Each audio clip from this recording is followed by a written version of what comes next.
Vigilance officer, what can this old carabiner do for you?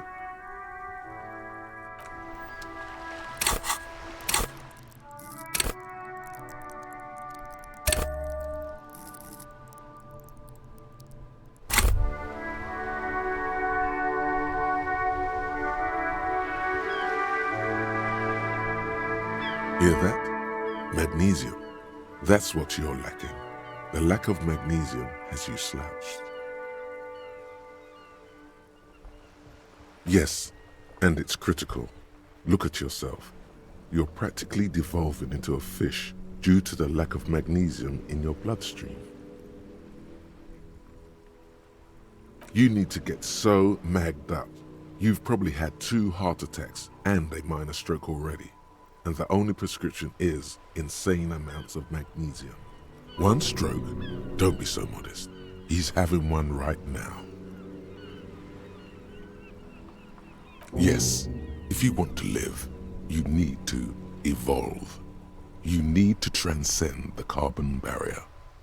Go to the apothecary and buy insane amounts of magnesium. It will reverse the damage to your circulatory system.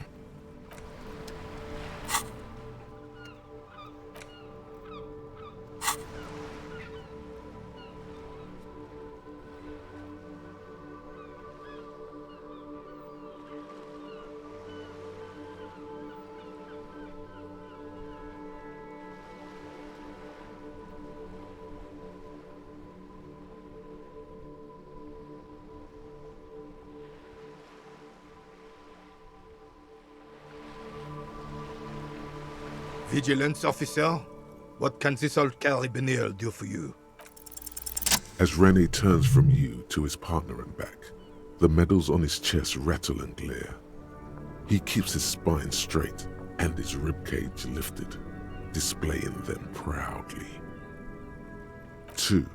The larger one is shaped like a cross, while the smaller medal resembles the sun. A crowned head in front of 2 crossed rifles. The medal hangs from a blue-striped triangle. It's the Croix de Bravoure, Cross of Valor. The cross was the highest battlefield decoration in Suzerain's armed forces, awarded for exceptional bravery in the line of duty, in service of King Frizzle I. A small blue star inside an orange sun. It has the word Valiance written below. The setting sun was a decoration used to distinguish seasoned combat veterans in service of King Frizzle I during the Revolution. For bravery. It's a conflicted topic for the old veteran. There must have been a number of controversial episodes in his service days.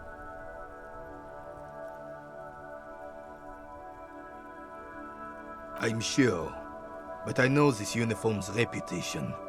You are also wondering if I got this for raping women or killing babies.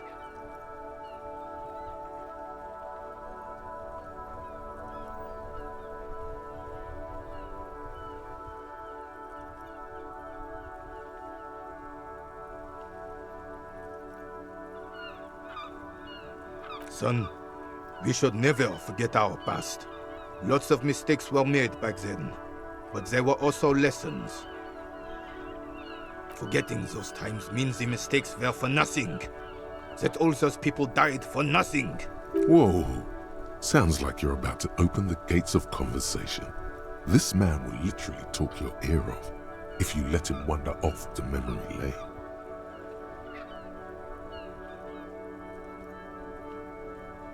For doing my duty in the heat of battle, for looking my mortality in the eye, when men like Gaston here hid in the bushes and shot themselves. He saved some muddy princeling who foolishly strolled into the front line in his gown of velvet and gold.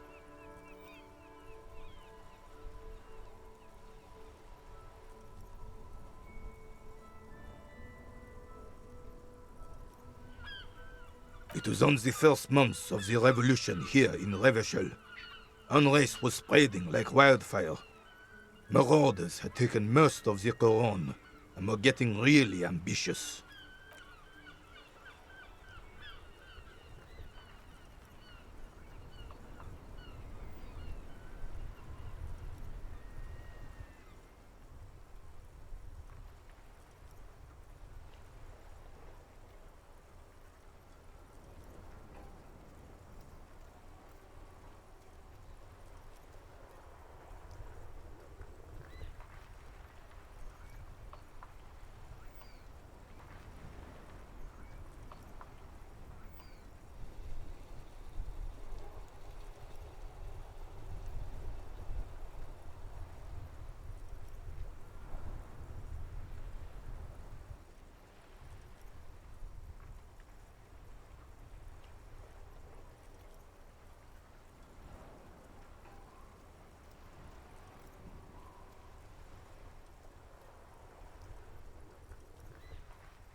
King Frisel thought he could end it all in one decisive strike. Sent his cousin, Drisson, to put an end to the unrest. Alas, the young Drisson was all piss and no vinegar, wearing a tunic of purple velvet and cockatiel feathers to battle. Even his rifle was gold-plated, shone from 5 clicks away. Can you imagine the asininity? Purple velvet tunic. That isn't exactly camo. To keep the long and bloody story short, Drisson marched us against the partisans in Coron. And when I say marched, I mean made us walk into captured enemy territory, single file, like toy soldiers, while he rode in front on his giant red stallion. The rebels were smart. They let us come real close before opening fire. Suffice to say, it was carnage.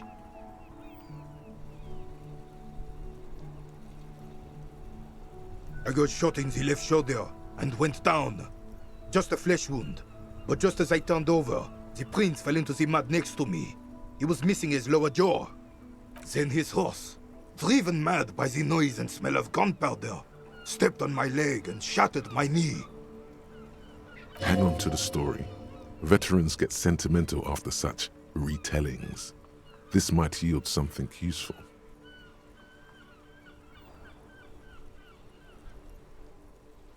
I grabbed my sidearm and shot the beast in the head. Then everything went black. Capitaine Arnoux, le fléau des chevaux. The bane of horses. When I came to, it was all over. It was just me and Jolas Tresson, gurgling in the blood-soaked mud right next to me.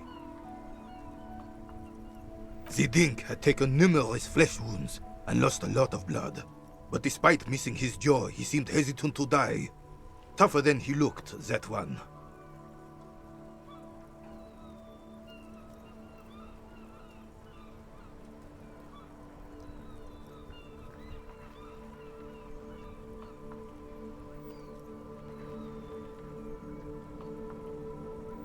So I grabbed the dink and started crawling.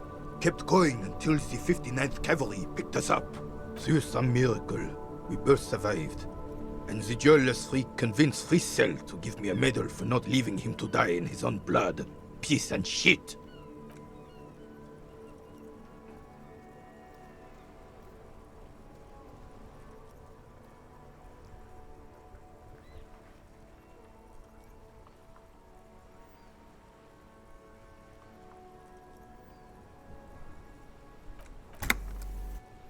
He was the commanding officer and I was on duty.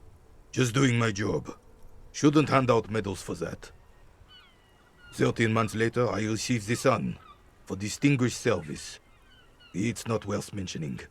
You sense he's downplaying it. He did a lot more than his duty. More than anyone's duty. It's in his spine, in his billowing breasts, and untarnished self-worth. The old carabinier stands quietly like a statue, his features motionless.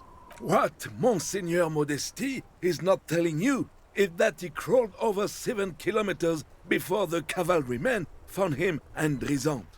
2 days later that was. And that even while crawling with a mangled half-dead prince on his back, he still managed to murder 3 rebels on his way. Is that pride in his voice? It's deep down, but maybe even unbeknownst to the man himself, it's there.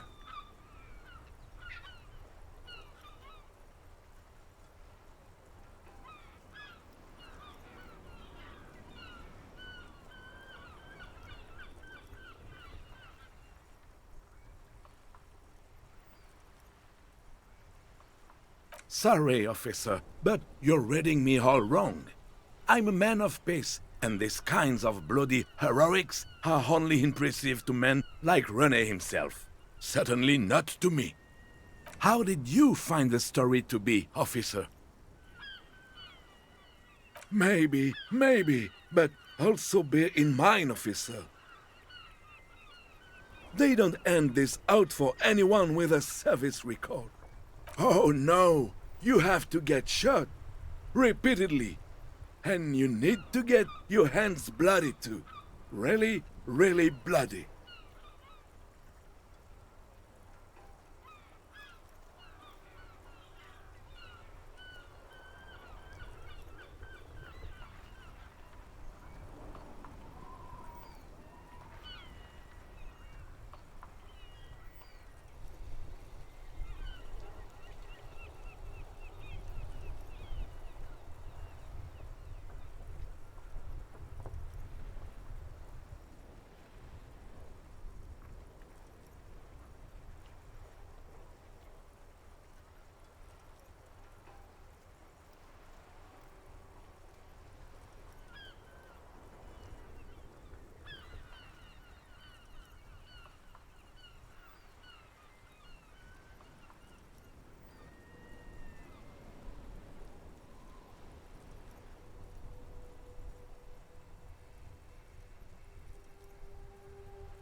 Do not speak of what you know nothing about, Poltroon. Duty is something you will never understand.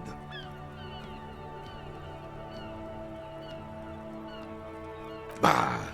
There were many such stories in those days. Many such men, too. True Eversholians. Men with backbone. Oh, yes, René, yes. Men were bigger, girls were prettier, and everyone wore the fascia. Lord, please, bring those days back, if you can. I'm not getting into this with you again. Office. You should try to come up with a heroic story of your own.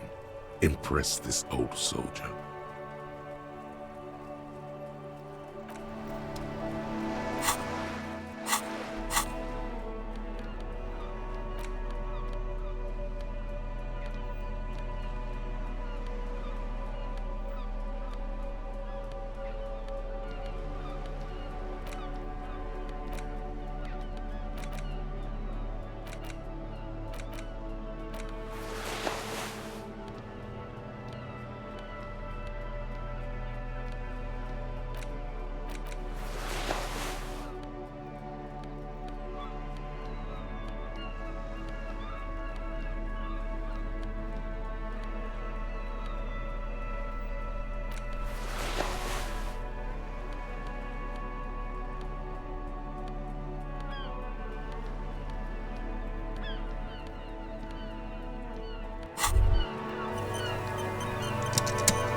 You finally made it, haven't you?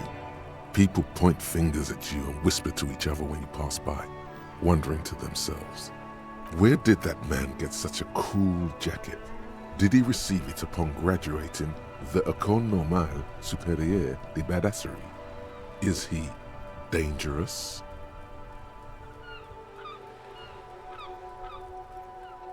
You are very dangerous, my friend. Dangerous and cool. In fact, no one dares to say a single thing about the jacket. But believe me, they are all very impressed. Vigilance officer, what can this old carabinier do for you? Go low, go deep, go unconventional.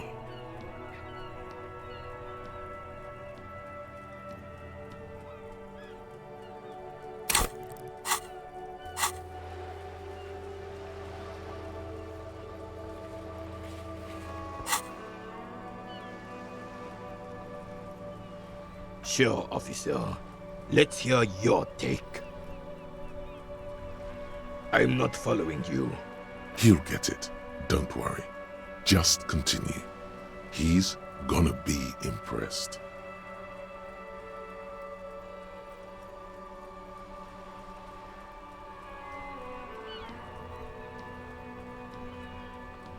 The man stares at you, silently frowning. Doesn't look like he's imagining it. The carabinier crosses his arms and spits in the crater.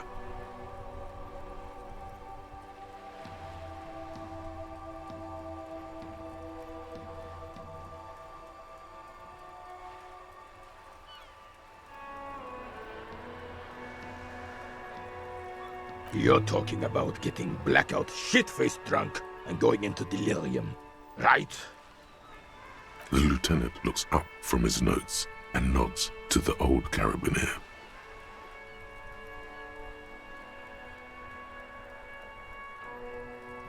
How so, then?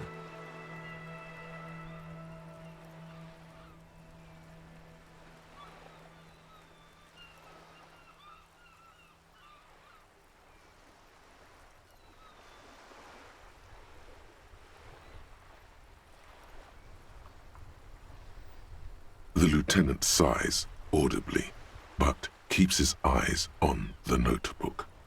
And I thought getting my knee shattered and surviving on rat carcasses in the trench was bad. Here, have one of my medals.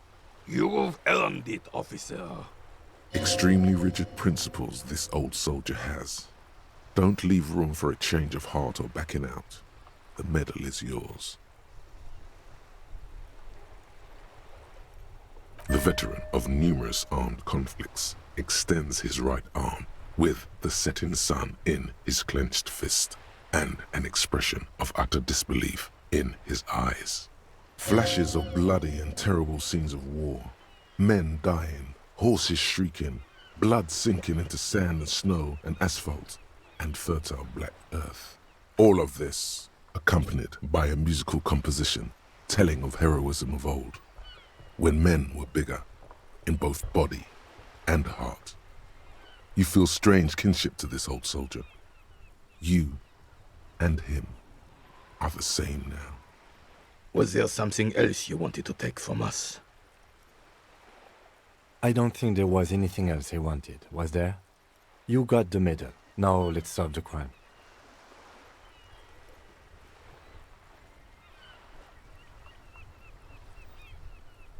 I prefer the old name. Insulindian. You know what? You stirred up. But Enough! Mabel's don't... Maybe on some remote parts of the city they do. But I think you have to wait for at least a month. Yes, I'm an old man. He feels like he has to justify himself for some reason. She is nobody. This is none of your concern, and I refuse to discuss my private affairs with the RCM. the lady is Jeanne-Marie Beaulieu, and she sure as hell wasn't a nobody.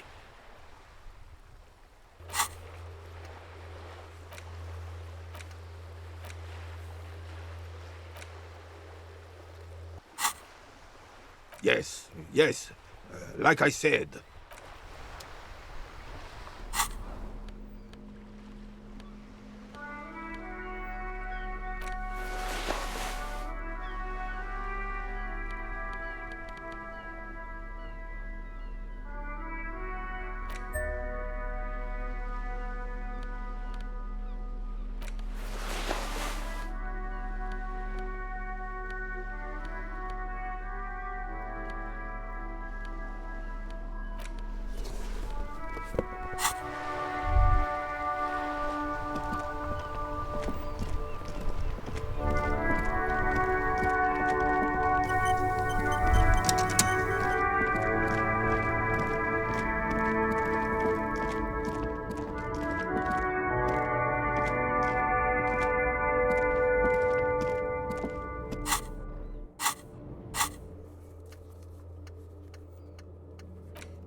Inside, you see a set of steering levers, a radio microphone, a pull-out toolbox, and... This is Precinct 57. How may I assist you? One moment. Can you please describe the body? Age, sex, cause of death?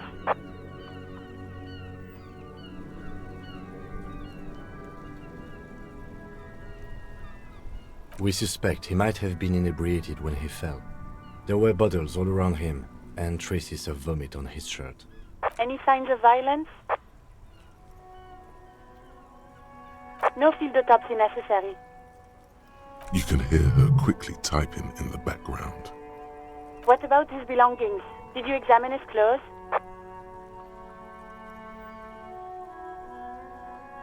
Any information on the library card? Good. You have a lead. Do you and Lieutenant Kitsuragi want to take the case, or should I assign it to someone else? I have assigned the case to Lieutenant Kitsuragi. Please follow up on this library lead to identify the man. We'll send someone to take the body to the morgue. That's all for now. Thank you for reporting in. Is there anything else I can do for you? Hold on, officer. I've got Central Jamrock Public Library on the line, and I've already introduced you to their librarian. Connecting the call in 2, 1. Yes, this is Central Jamrock Public Library here. How can I help you, officer? He sounds worried, yet ready to assist. This is how people get when the police call. Billy Majon, you said. Give me a moment, I'll have to check our database. Yes, hello, are you still there? I found Billy Majon's home address, is that alright? No phone number, unfortunately. They're too poor to have a phone line.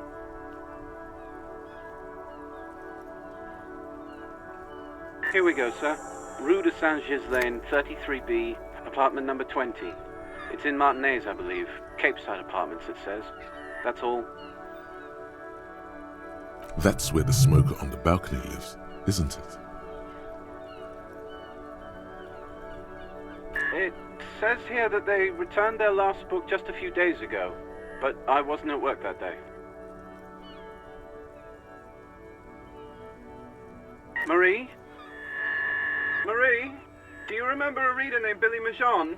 They returned a Tybalt book the other day. Maurice, what? A woman yells. Then, yes, okay. If it was the police, she stopped. Yes, it was my colleague Marie. She said that it was Billy's husband who returned the book. He also asked for this new sci-fi release, Lowe's Radio City 87, but we don't have it yet. Good. You have a name now.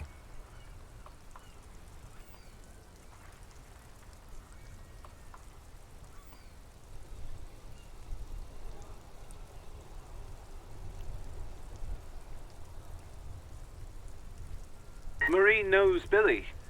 She's been working here longer than me. Sometimes her husband returns some books for her. And then goes for a little drink later. On the lookout. Sorry, no. Marie only knows him by sight. Marie? She said it was an older man, and that she's pretty sure he'd had a drink or two the last time she saw him. 1 second. Sorry, Marie wasn't really paying any attention to that. Happy we could help. Goodbye, officer. Anything else you need from me? 57. In the cabin, you see a set of steering levers.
weathered brown door. The number reads 20. Something smells good. Soup alongio. The lieutenant motions to you to go ahead and knock. This is the door. You already know it's the right door. This is going to be so hard. Don't knock! Just leave! You don't need this! You don't need to sad it up! You're right. Let's talk this through. You hear light footsteps passing by the door and some folk music playing on the radio.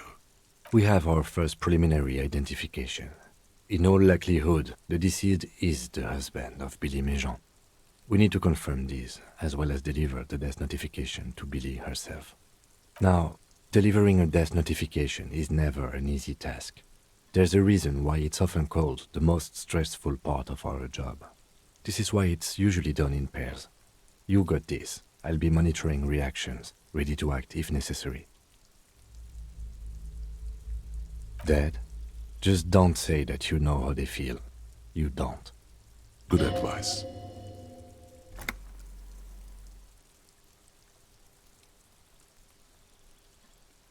Yes, it's hard. But there is no easy way to handle this information. It just has to happen, as soon as possible. The lieutenant motions towards the door. Hello? Who is it? And someone turns down the radio.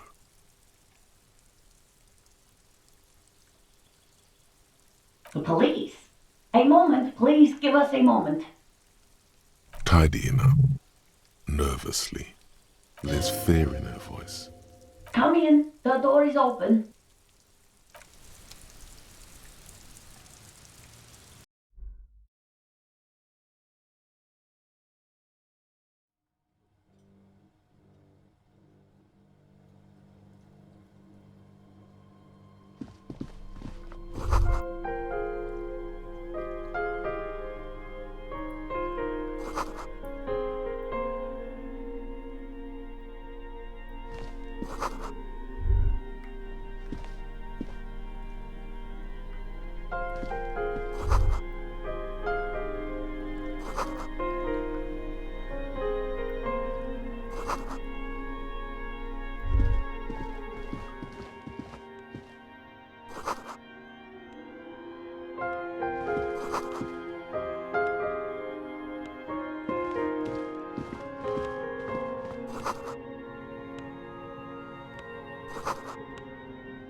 It's you from the book stand.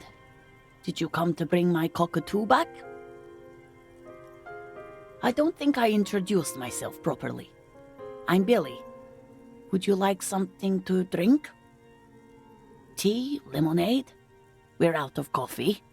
The lieutenant has taken off his foggy glasses and is busy cleaning them in his handkerchief for now. You're on your own here. Condensation from stepping inside. He must feel vulnerable without his glasses. Is this why he's letting you take the lead? Is this about Victor, my husband? Is he in some kind of trouble again? I can come pick him up in the station if that's what. Keep it together. You don't want your body language to tell her the news. Sorry, I'm rambling. It's just that Victor often gets into all kinds of trouble. So, how can I help you? How about some small talk before you break the news? Definitely no small talk. This isn't the time or place.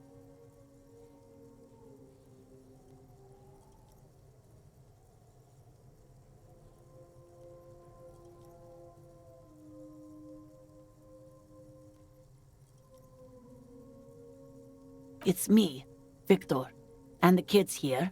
We have 2 daughters, Jenny and Jolie. They came home later. They're good girls.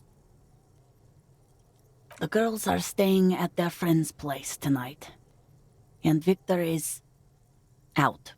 She swallows visibly. No. Vi, do you have any news?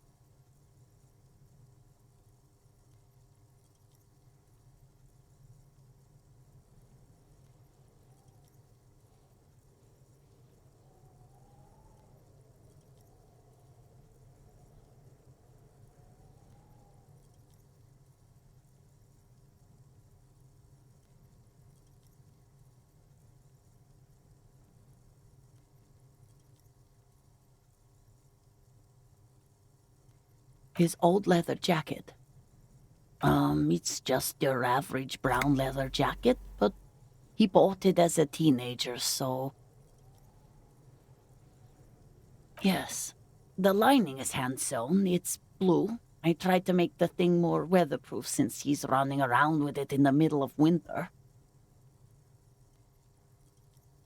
She folds her hands across her chest. You've done this before. Just keep your focus.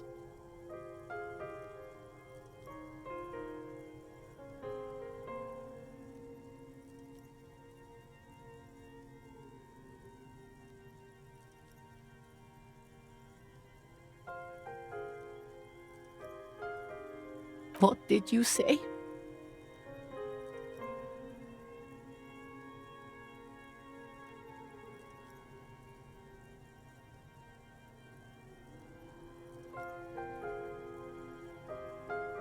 Oh. Oh. But he was just... But he was just here, alive. We understand this comes as a huge shock. I want you to know that me and my partner are here for you if you have any questions. Take your time, ma'am. What happened to him?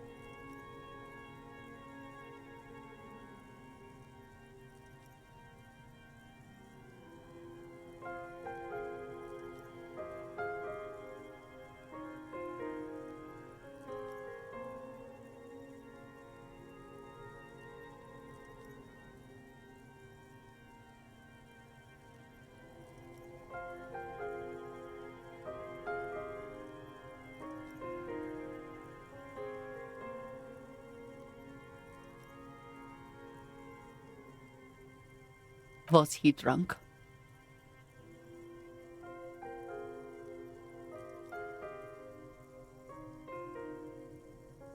I see. And you just found him there, lying in the cold. How long had he been there? If you say 2 days maybe, it will be etched in her mind forever.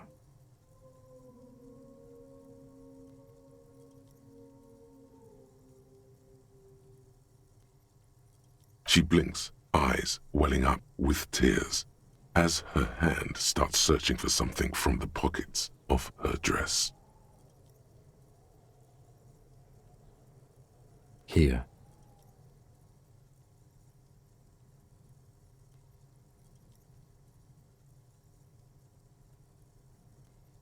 No.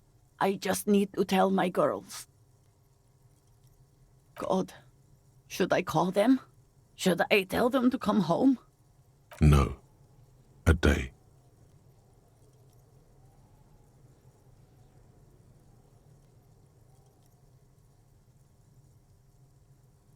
Good. That's probably the right thing. Thank you. Just tell me, what do I need to do next? Where is he? Can I see him? We've taken him to the city morgue. The local coroner will be contacting you shortly to arrange the funeral. Here's his number in case you want to contact him earlier. A very good call. Is there anything else that the RCM could do for you? No, I'll call you if something comes up. I'm still... Thank you. Thank you for telling me. I'll call if... We should step outside and talk.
You did well.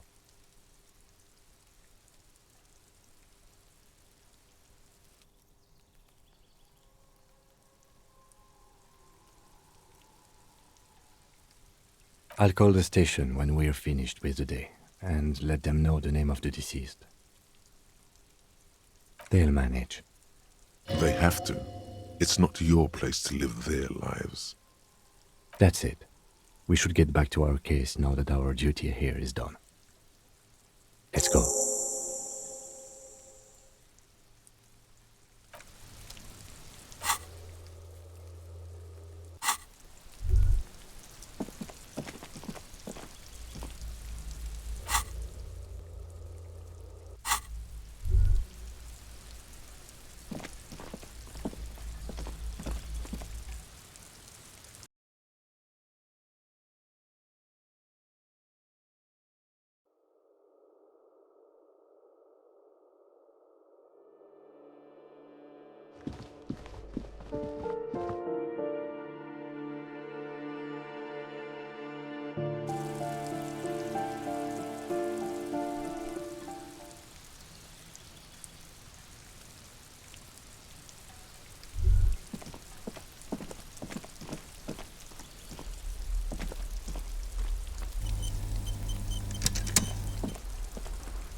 The door is closed again. Nothing to do here anymore. You hear someone inside, walking from room to room. Whoever lives here must be back home. The door is... You hear...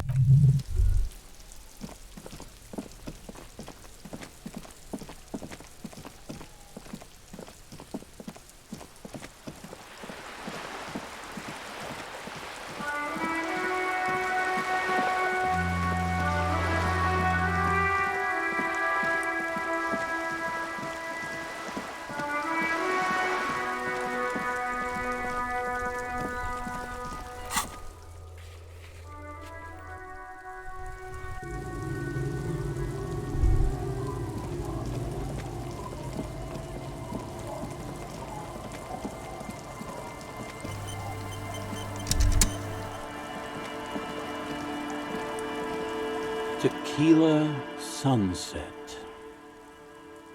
Ah, tequila. I knew you'd come through. That's fucking great, man. What's that supposed to mean?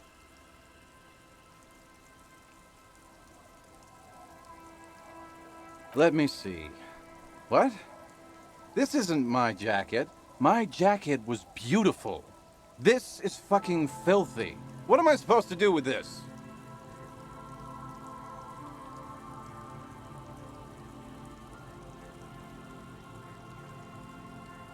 I'm not taking a disgusting pile of hobo rags. I may be in an irrecoverably decaying orbit, but I've still got standards. Either bring it back the way it was before, or find a dumpster to burn it in. You know, despite the guano, it looks like the jacket itself is stain resistant. It may just need a good scrubbing.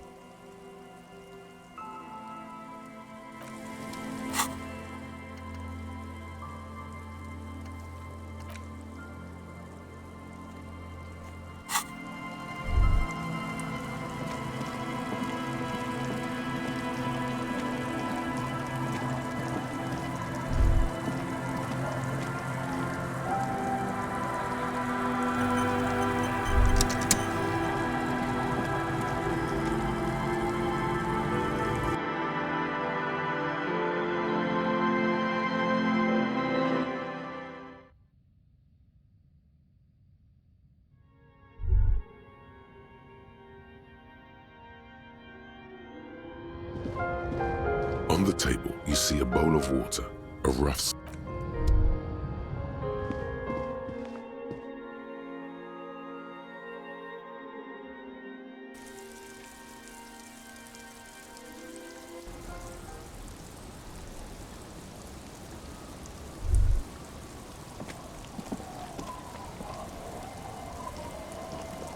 Our tenant, the policeman.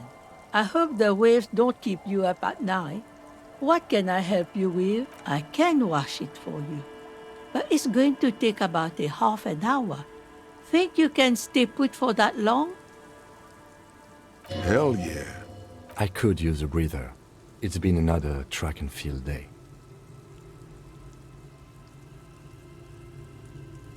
Well, hand it over then, and I'll see what I can do. Must say, I'm proud of this one. It's pretty nice underneath all that filth.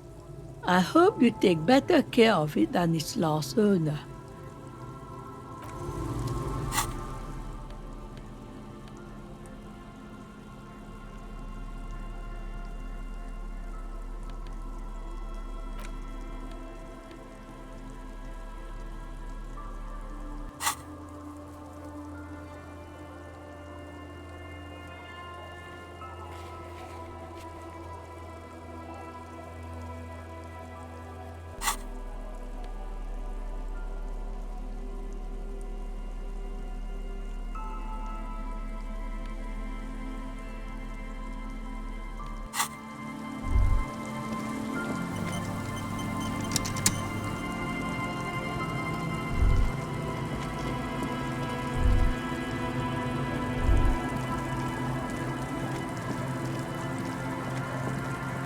Tequila sunset. My jacket?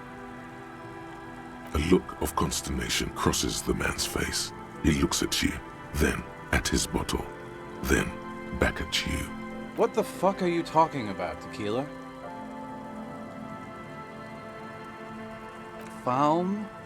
That's medium concept stuff, not my style at all. I can't believe I'm saying this, but maybe you should lay off the booze. It's fucking with your head. It becomes abundantly clear to you how this man managed to lose his keys, business, friends, and girlfriend. I'm calling it. It's neurological.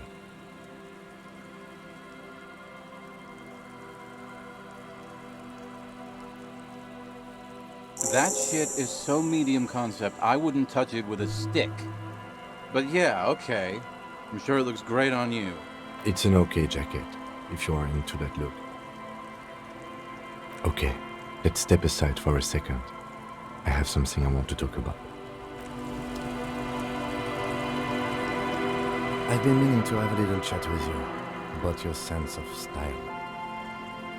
I'm glad you finally started dressing a little more like an officer of the RCM. Keep it up. Your half-brother is proud to stand beside you.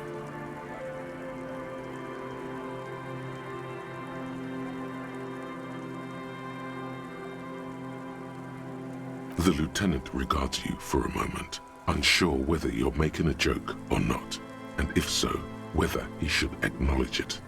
Right, detective. You're one regular cop. You know the expression, the clothes make the man?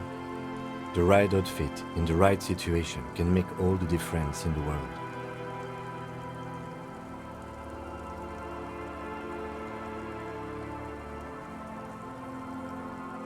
Let's not get ahead of ourselves, detective.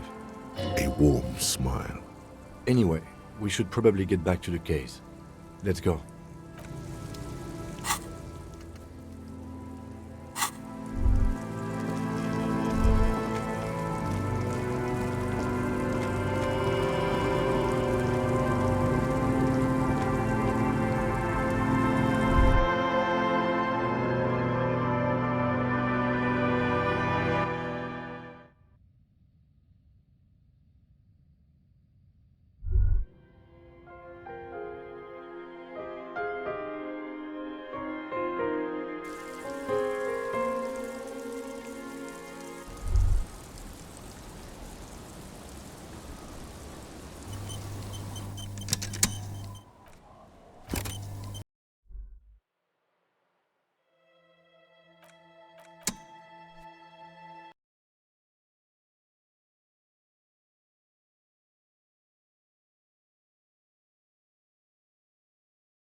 Heavy wooden doors, more than twice your height, stand shut in front of you.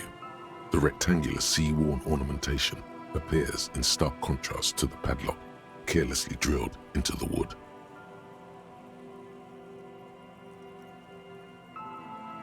Nothing happens, only the sound of the padlock rattling against the door.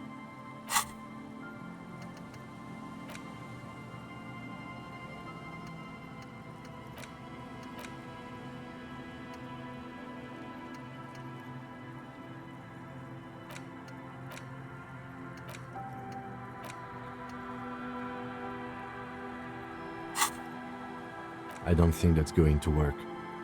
Do you think our suspect is hiding inside? The lieutenant nods silently. The carving on the door is block-like and angular, like the church itself. Two large beams shoot downwards, sinking into the wood before they reach the threshold. The surface is smooth from the wind, but moist to the touch. Feels exceptional. 300 tons of pine would fit together seamlessly.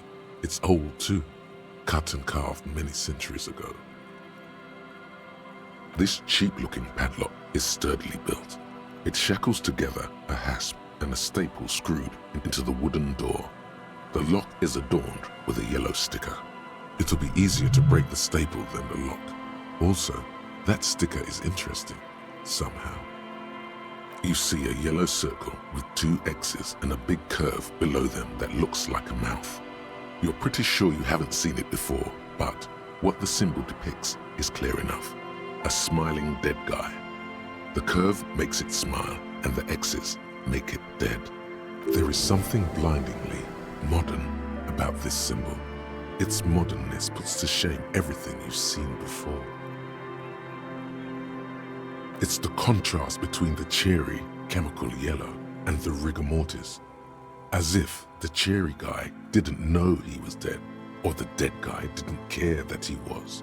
Either way, you get the sense the forces of future are at work here. He takes off his glasses and uses a blue handkerchief to thoroughly wipe them clean before inspecting the sticker. Then he looks up, pauses, and replies. No. Looks like a dead man smiling. Suggests junior delinquency.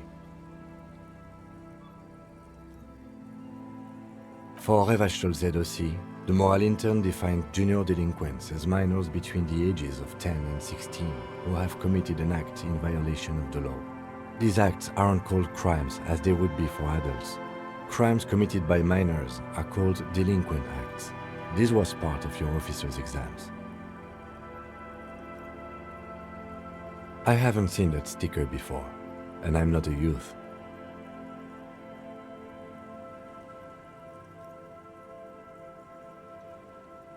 That level of conceptual thinking is not part of my skill set.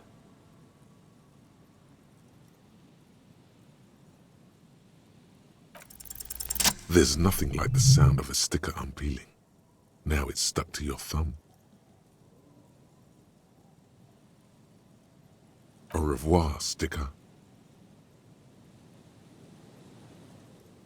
The padlock passes through a staple that's been hastily attached to the wood.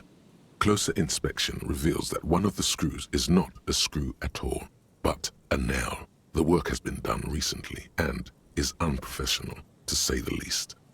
Should you want to get through, it might be easier to just pry the whole thing off.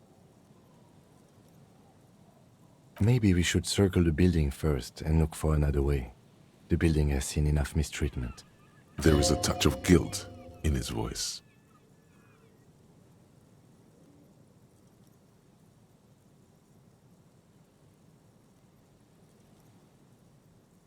Yes, the pulsing base. A sure sign of junior delinquency, somewhere east of here. There's something on the sea ice there.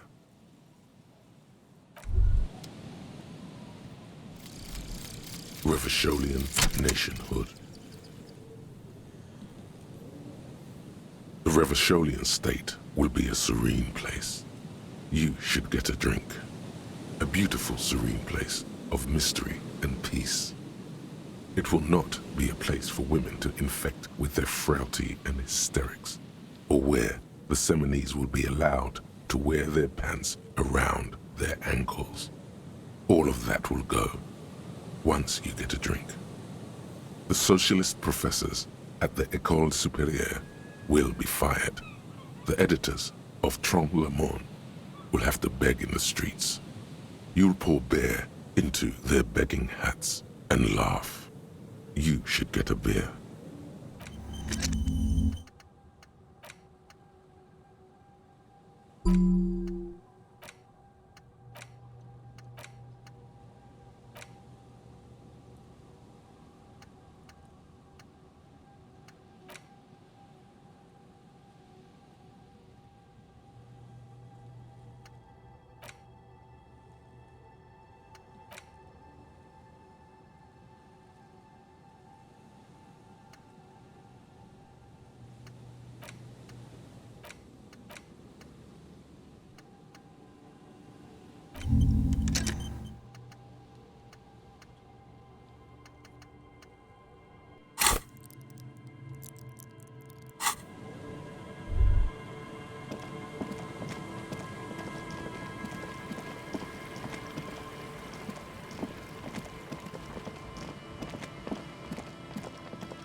Heavy wooden doors, more than twice your height, stand shut in front of you. The rectangular sea-worn ornamentation appears in stark.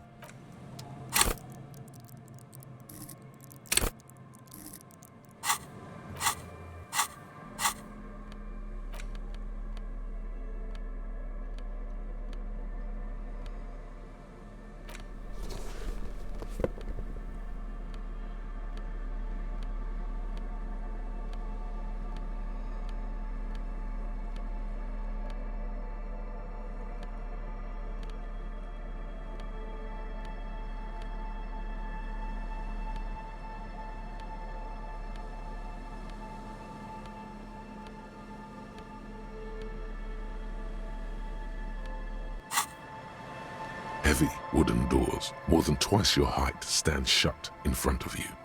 The rectangular sea-worn ornamentation appears in stark contrast to the padlock. Carelessly, a minute or so of mauling away at the lock has led to no success. The pry bar in your hand has given you zero mechanical advantage. I'm not as sturdy as you are. I have even less leverage. The doors remain unchanged, closed with a padlock.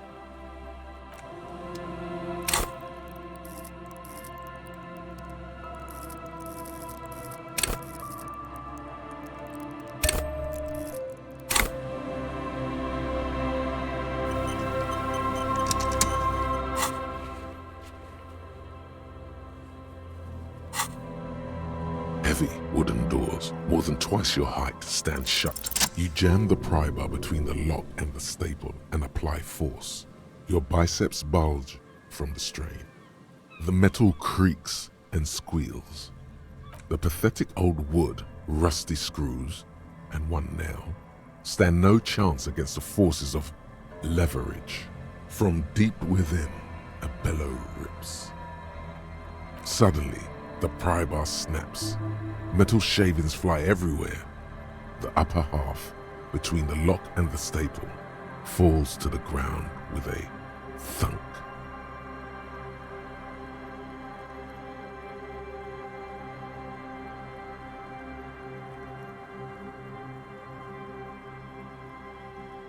The broken edge of the snapped pry bar is smooth. Took the tip right off. A bad omen. Beware of this church. Tools break, officer. Try to control yourself. For example, see how calm I am, although you broke my favorite pry bar. I don't know. You don't? Or maybe we'll find a new one. I don't carry more than one pry bar with me. I thought this was a lousy way to enter a place of worship that's already in disrepair. I guess the church agreed. This was surely just a freak accident. Heavy wooden doors, more than twice your height, stand shut in front of you. The rectangular sea-worn ornamentation appears in stark contrast to the padlock, carelessly drilled into the wood. Nothing happens. I don't think that's going to work. Do you think our suspect is hiding inside? People do look to churches for shelter, but an abandoned thing like this...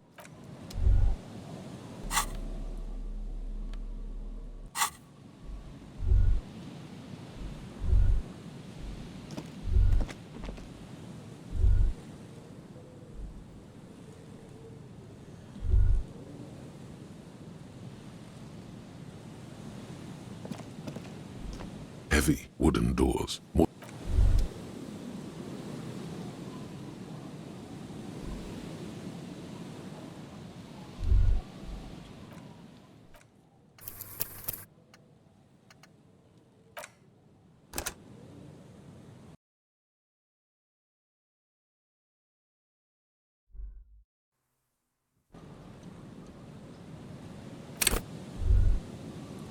heavy wooden doors, more than twice your...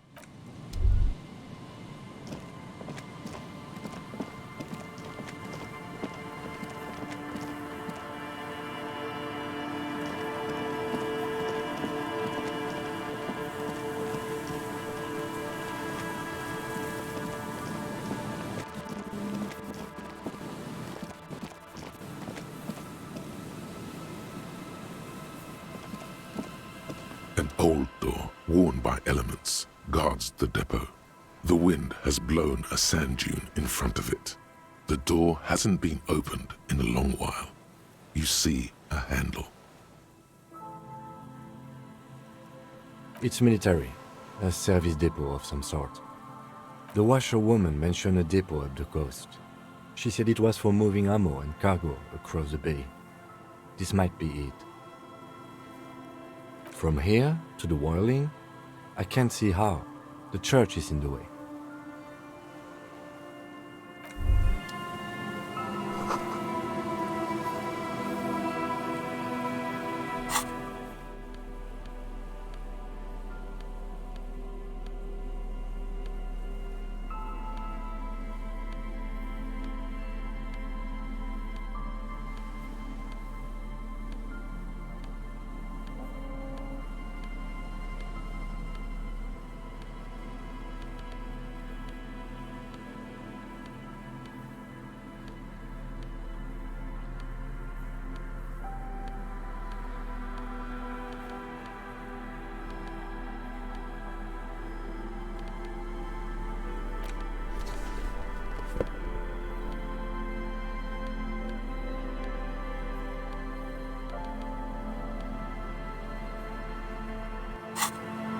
An old door, worn by elements.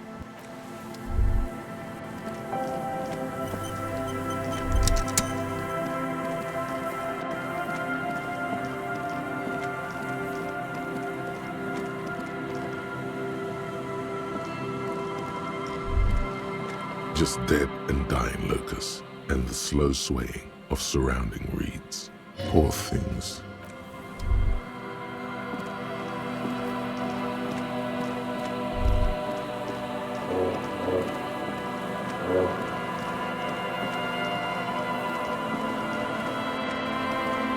Is there something here that would indicate a sniper used this place as a nest for taking the shot? Just some urban detritus, a bottle, and a dilapidated old comms tower. In the distance, you can hear the breakers roar. I don't see it, Lieutenant W. Freighter.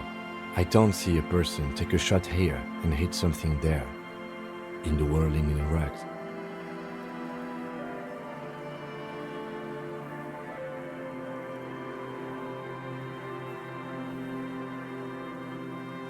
It's not possible to climb that ladder, and even if it were, why? There's no platform up there to aim from. Those? A smoking assailant who favors Tumutiri to Astra or Joan? Cigarette butts are everywhere. This is a common brand for all men. Still, you felt it was important enough to make a mental note. That means something. You didn't pay attention to any of the other cigarette butts on the coast. To warm his hands before pulling the trigger? Perhaps, but anyone could have made this. The coast is specked with fires this time of year. Truthfully, this seems like a very poor choice to take a 1.2 kilometer rifle shot from. Visibility is awful. There's water vapor everywhere. I think we can rule out biddable prime, was it? There, 1.2 kilometers over the cold water of the bay, blue from the distance and the air, you see the smallest rectangle, barely visible. A glowing light on the third floor of the whirling in rags. With binoculars, you would see a young woman's shape move behind the glass, her limbs long and slender.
metal payphone under a yellow plastic dome.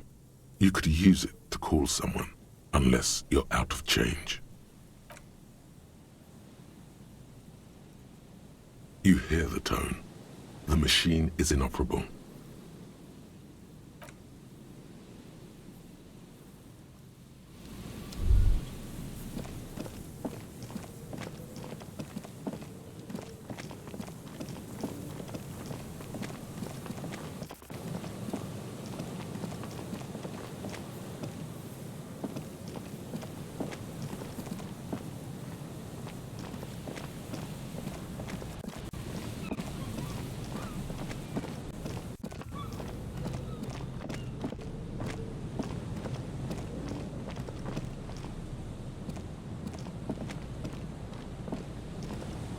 There's some tear, an empty.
A shaggy-looking girl in her late teens or early 20s kneels on the ice with an electronic contraption in her hand.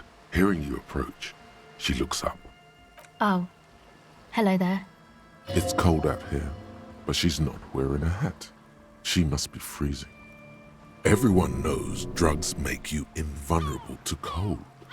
You bet this one likes to party. Huh? Maybe she didn't hear you. A little louder. So should you.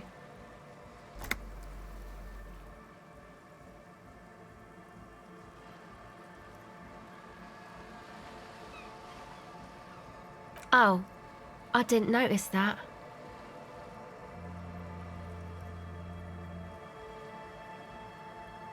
Yeah, well... Look, man, fuck the hat. What did she just say? That's not how a civilian is supposed to address an officer of the law.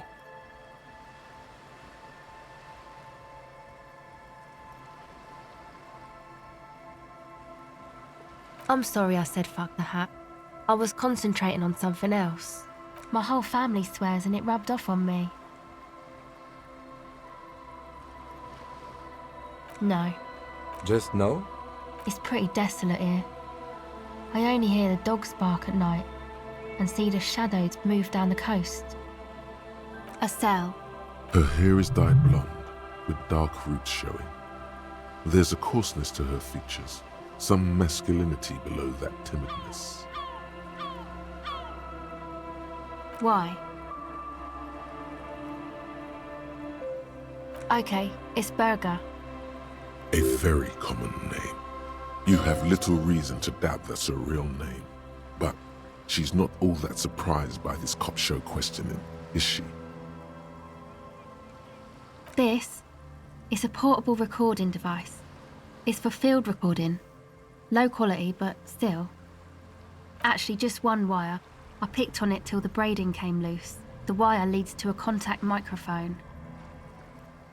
A A contact might record sounds from inside things, like this ice. Your mangled brain would like you to know there is a boxer called Contact Mike.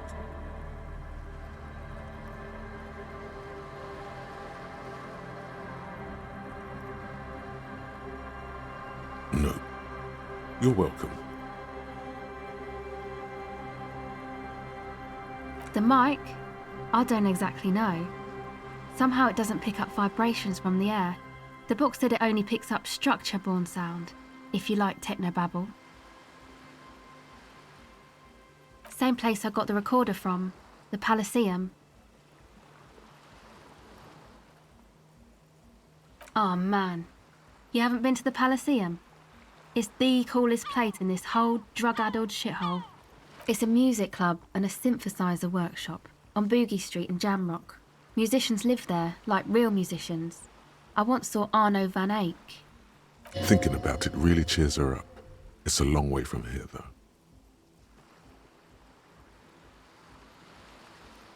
Oh yeah, guess you wouldn't know Van Eyck, or really be a Elysium-going kind of person. Hey, didn't Piss and Fuck the World mention Van Eyck too?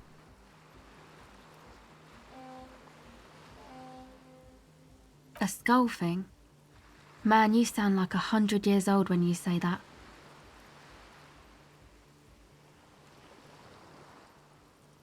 No, you don't. She's mistaken you for an old person. Say you're cool. I don't know what that means. I don't know what that means either.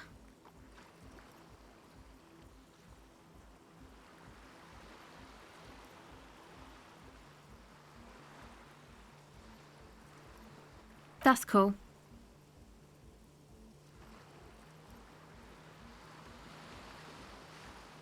Sucks, man. Was there something else? About the Contact mic, perhaps? Yeah, I record stuff with it.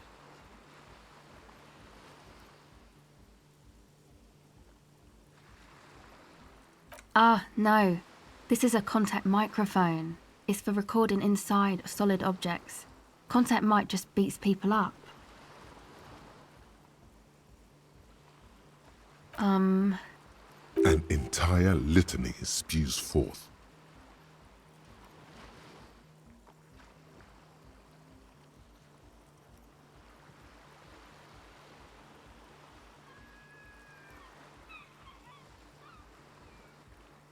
Man, you are one weird cop.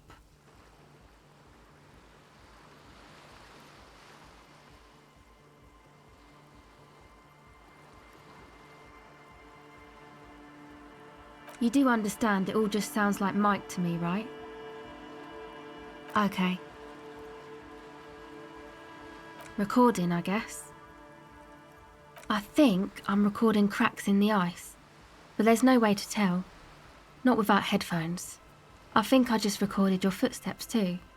Not sure how that will sound.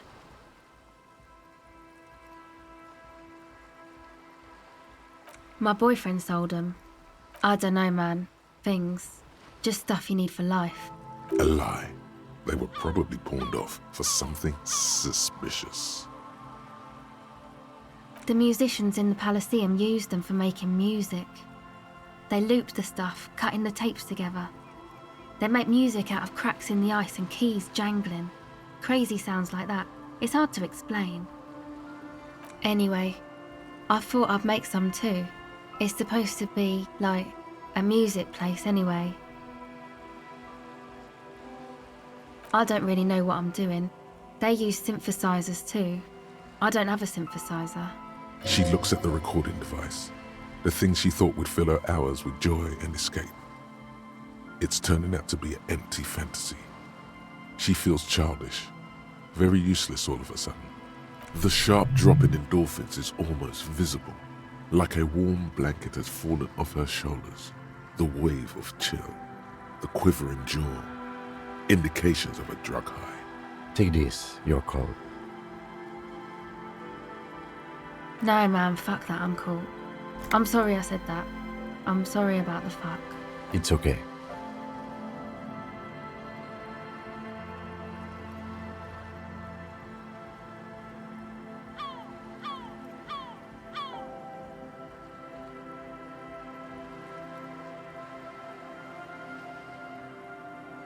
Thanks.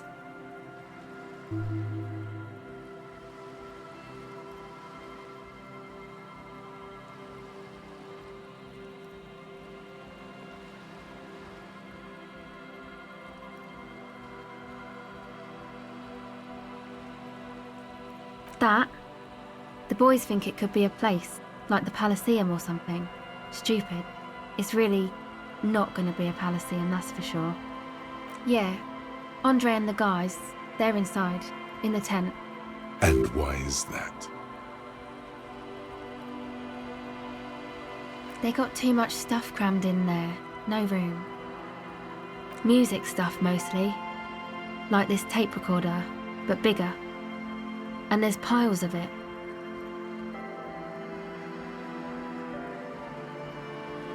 Yep, they were pretty. I'm sorry we sold those. That stuff is more expensive than I am. More expensive than any of us, really. Doesn't matter, I can take the cold. Go ahead.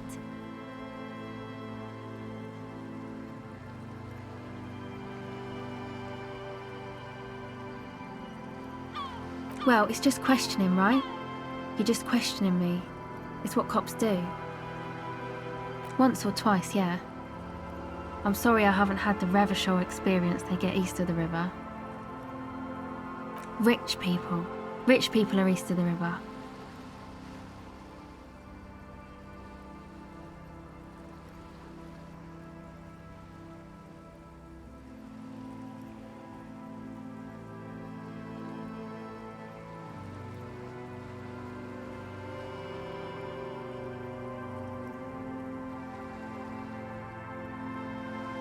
Aren't they? I thought they were as Vacholaire as any of us, just way richer.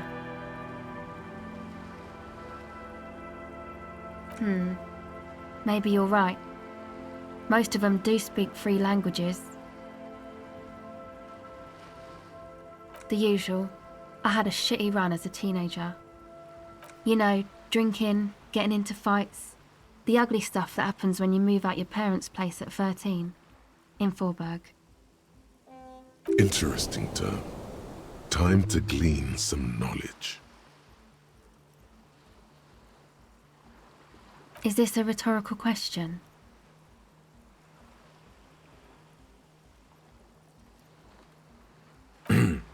Forberg, not in Forberg, is a massive banlieue south of Jamrock Quarter. It is the largest ghetto in Revachol, possibly the world.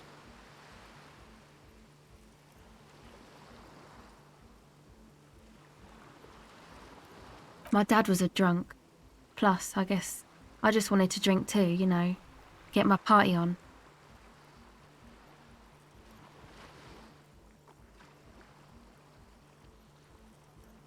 All right.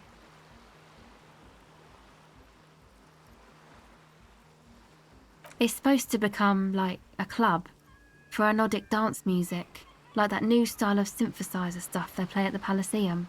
Except that, yeah.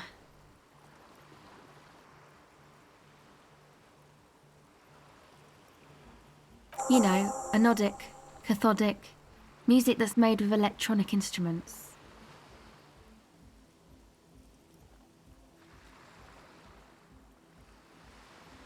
Synthesizers and tape consoles, microcomputers too. Anything that uses electricity, but isn't guitars. Also found sounds, stuff like that. You see clear, beautiful, violent flashes of light. Light cutting through a smoke-filled darkness. That is what the future will look like, if it ever comes. I know. It's not my idea. Andre and the boys found the place. It was supposed to be deserted, but now they can't even take it.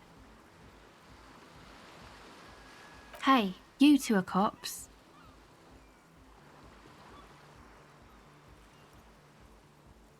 Okay, well, maybe you could talk to Andre and the guys, because there are some strange things going on in that church. If you're police, you should look into it, right?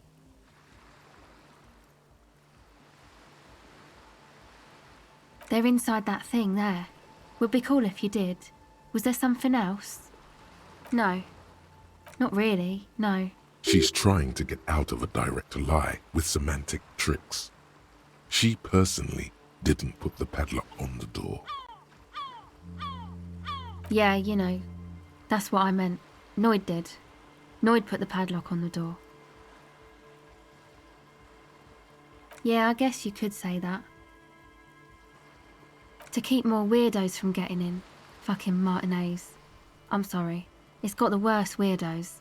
If you get around to it, ask Andre about him, he'll tell ya. Go ahead.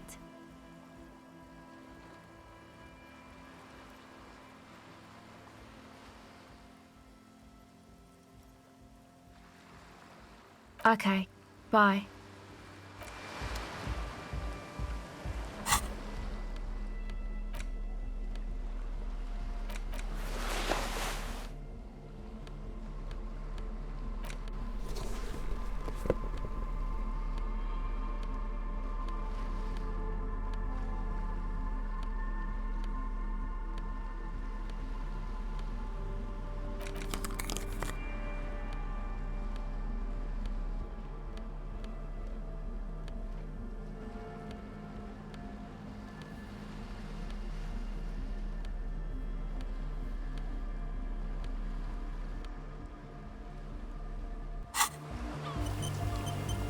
Hello again.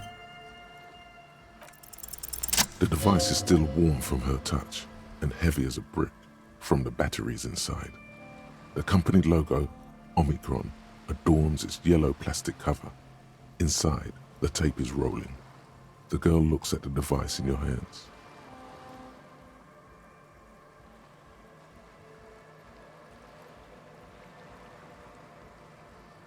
She looks you in the eye, her pupils wide, surrounded by a ridiculous amount of makeup.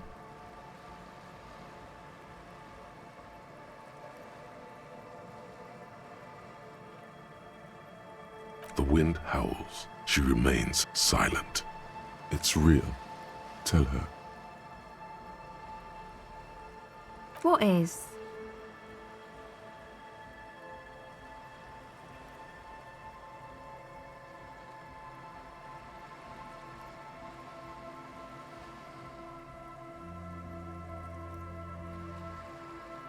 Okay, I'll stick to it. Something changes between you two. She looks at you differently now. As an equal. A fellow human being. So thanks, I guess, for the psych session. Maybe I can return it. What's been eating you, officer?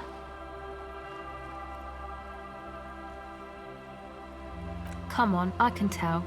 But, okay. Be a boyadero about it if you want to. What is it?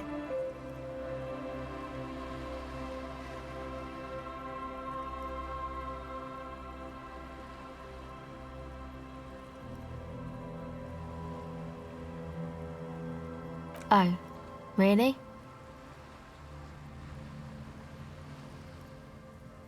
So, the thing that's been eating you is the slow pace of social progress?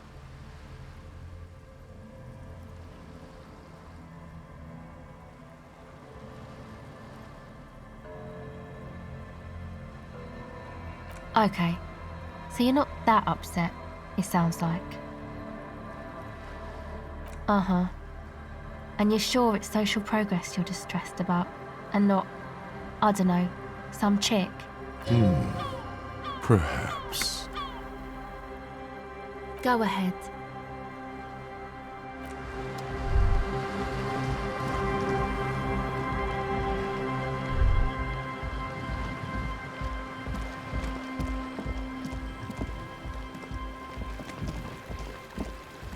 A pane of eternite has been planted into the snow. 2 poles are holding it up. Barely holding it up. It could fall over any minute. It looks like a makeshift bridge. Could be convenient. The pane falls into the icy snow with a soft thunk.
tent is just tarpaulin fabric covering a pile of stuff. The flap is open. Inside, 3 young men, all in forward-looking apparel, reminiscent of the sticker on the padlock, are listening to some new form of music. It's like nothing you've ever heard. One of them looks at you. Come on, get in and close the flap behind you. The warm stuff's getting out. It's safe to assume this is their leader, or at least he thinks he is. Sorry, we barely have room for one. You go ahead. I'm too old for this. I'm actually not, he thinks. I just dislike delinquents. I'm sure you will feel right at home. I'll keep watch.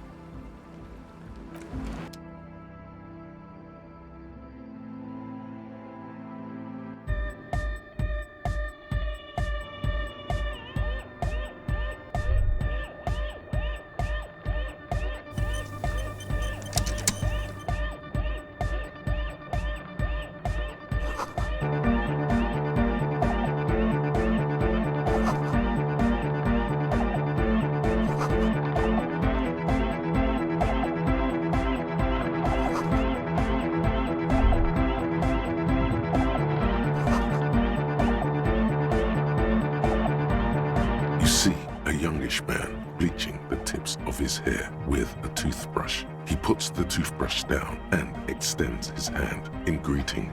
Hello, I'm Andre. It's a pleasure to meet you. His grip is strong, sweaty, and warm. He's trying to project and inspire confidence. This is my posse, Noid.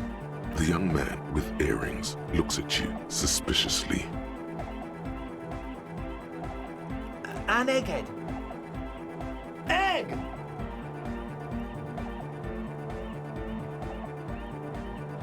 Together with a Settle Burger, who's out there right now, doing some seriously progressive sonic experimentation, we like to think of ourselves as music venue organisers. We have many in the pipeline, officer. You see, we've been all over Jamrock North, prospecting for real estate to establish a new venue in. Also for talent! Yeah, thank you, Egghead. And while there is no shortage of raw, unfettered talent spinning tapes in Jamrock, we've had rotten luck with the real estate part. Place is a shithole! I apologise for my friend Noid's potty mouth. I realise this is not how you speak to a police officer. He has authority issues.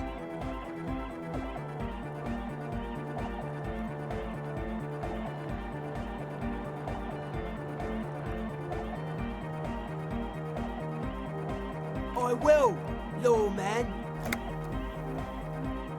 Which brings me to the problem of occupied ecclesiastical property. I bet you've noticed the derelict hive of narcomania on the coast. An attempt to pander to your perceived conservative sensibilities. No person his age would ever use a word like narcomania with a straight face. Don't fall for it. I'm talking about the church, and I'm not exaggerating. Even a place of spiritual refuge can become a magnet for all sorts of dopeheads and burnouts if left unattended. Dopeheads! Burnouts! Well, I'm sad to say, that's exactly what happened. Sad because we were just about to put Martinez on the map with one of the maddest dance clubs in Jamrock. Nah, strike that, in Revachol. Strike that! The world! And sadder yet, because the dopeheads and burnouts holed up in there are the worst kind. He leans back a little, watching you with a steady, serious gaze, letting you imagine just how bad those dopeheads and burnouts really are. Good. This calls for an opinion. You're an expert in those.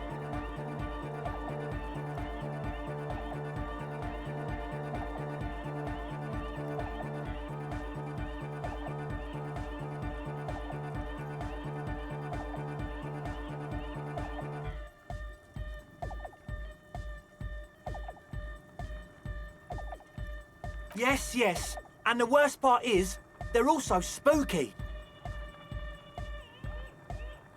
I was hoping you would be the judge of that, officer.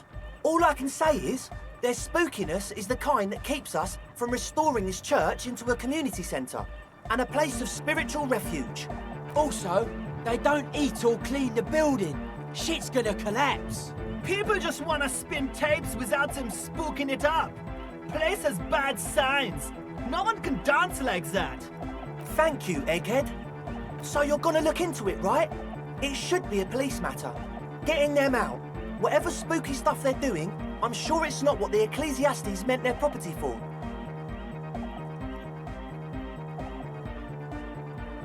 All right, man. Andre's obviously very happy you took him seriously. The whole tent is. The boys exchanged giddy looks. Oh, so you met her? Good, good. He's not as glad as he would like you to think. There's concern in his voice. I did ask Noid to install a measure against more drifters wandering in. It's a temporary fix, just something to contain the situation. I had to do it in an hurry. Not my best work, but it should hold for a while.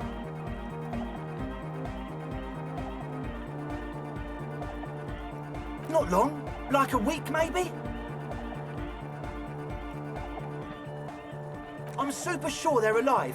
I mean, come on. I'm at least 90%, maybe 85% sure they're still alive. Somewhere in the ruinous past that led you here, there was something called exams. You may have learned the term involuntary manslaughter there.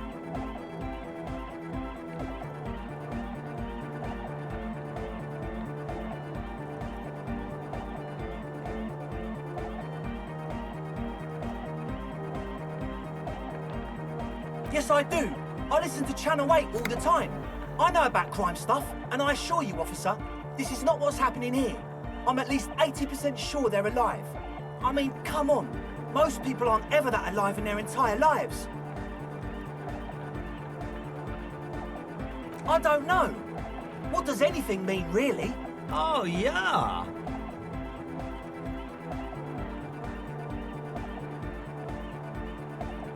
You're right. It is nonsense. Total garbage.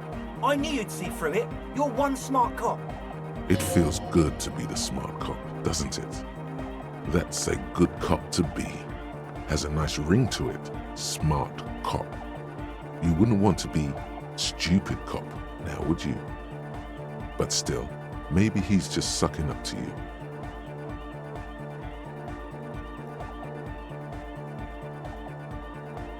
Oh, okay.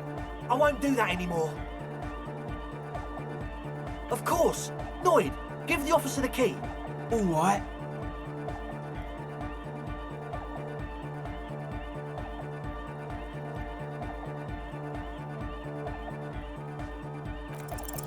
You sense the trajectory of the little piece of metal and plastic.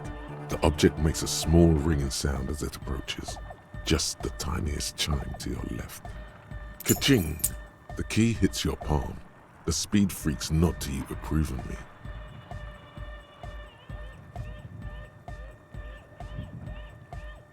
The speed freak nods to you. A respectful nod. You proved something here. Sure, man. Tell us what you want to know. Let's do it. Truth is, I don't really know. None of us do. I don't even know how many there are. All we've seen are glimpses.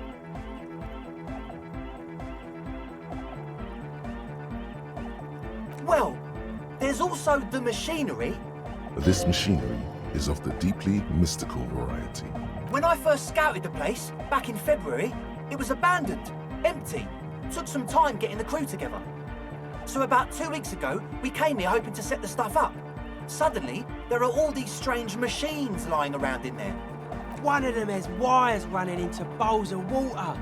Wires into water. Never seen anything like it. Andre, tell him about the feeling. Oh, and it felt like there was something in there with us, watching us from the dark. No, the other one. Which other one? I'm not as in tune with my emotions as you are, Egg. Felt like silence. Awful silence. For this man, even regular silence is awful enough. But that was something greater. Not exactly. We've just seen someone who we think is a woman go in and out of the church. A couple of times. And we felt someone, or something, eyeing us inside. But that's kinda it. Sure, why not? Yeah. But not really. Brown hair. Old. Heavy, dark side. What Noid said. Ruby's gone. The woman is someone else. Like you aren't alone, you know? It wasn't quite human, if you know what I mean. It was this dark shape climbing upside down along the ceiling, like some kind of crab man. Yeah, you know, the way it was climbing up and around the ceiling, like a crab.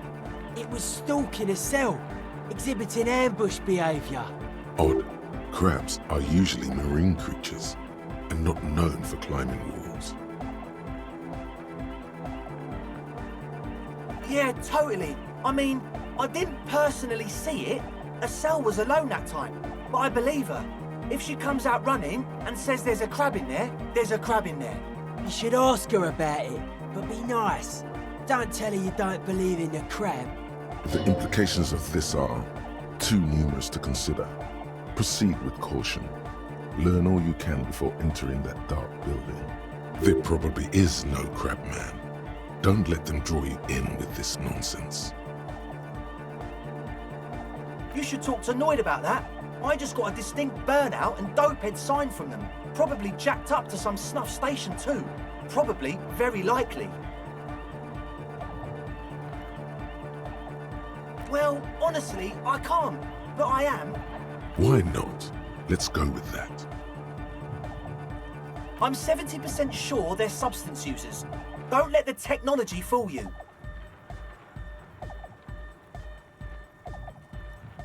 Sure. What? Oh yeah, that's a meteor and name for the founding party. Thought it'd be cool to use it. You know, of Meteo, concerning Meteo. Meteo, a country, on Muindi, on the Muindi Isla. One of the poorest of the first world nations today, but once a great ancient civilization. Capital, Tilakos by Percentic. Come to think of it, I've never really looked them up, you know. I can't give you a precise definition, but they're a very powerful religious organisation. And they have roots in ancient mass society. And they're the custodians of the Pericarnassian Church. Plus, they anoint the innocents. They, like, made the Innocentic system, no?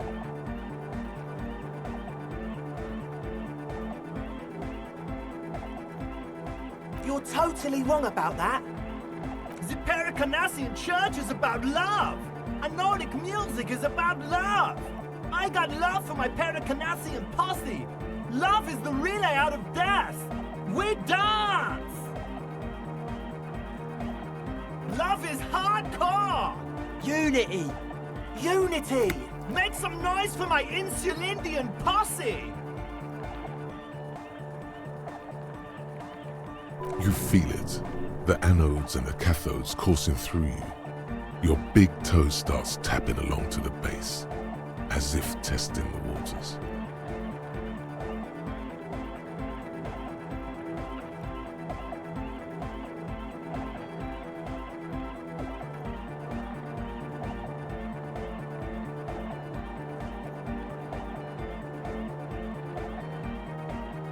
Feels good. Your posse's like your people, man! Like you got your cup posse, you look out for each other and you party together. That's a posse! And where is your posse, detective? Nothing comes to you. The world is silent.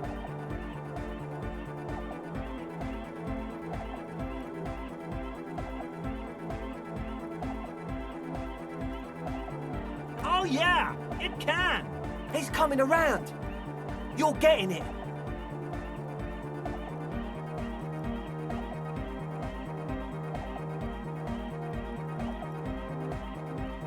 Yeah! He seems ecstatic that you share his vision of Pericarnassianism.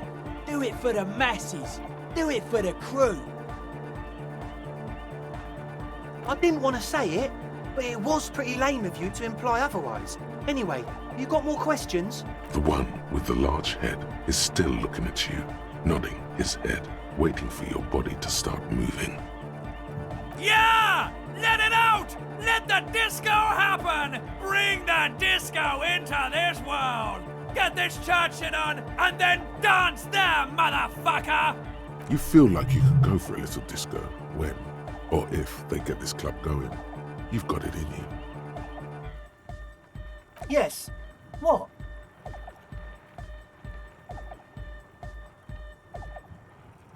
Yeah. Good to have, bitch to carry. When I first scouted the place, I did some reconnaissance. I'm not sure the church even has running water. Oh. It's the one they sell at the fuel station. It's like he's lying to you, my liege. But he's slippery enough that there's nothing for you to grab hold of. It does, doesn't it? Told you we have a smell problem.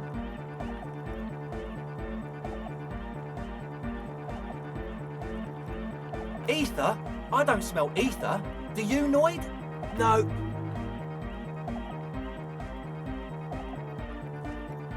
He sniffs the air, then shrugs. It doesn't take a forensic scientist to guess it's drug-related. They look and act like the kind of guys who've done their fair share. Unlike the girl outside, however, the boy's breathing is regular. Their jaws stay put and their pupils aren't dilated, so they're not under the influence currently. At least, not under the influence of stimulants. That doesn't rule out hallucinogens, benzos, some depressants. How do you know all this?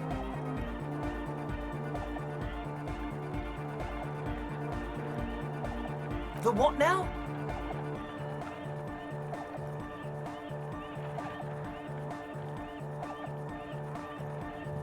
Oh, the old Ultra. He's like an actor, looking to the souffleur for his line. I have a major sinus infection, stuffy nose. We all do. Shit's all blasted up. Winter, can't even breathe. Yes, that's all Nosafed's doing. Without the Noser, I'd be drowning in shit right now.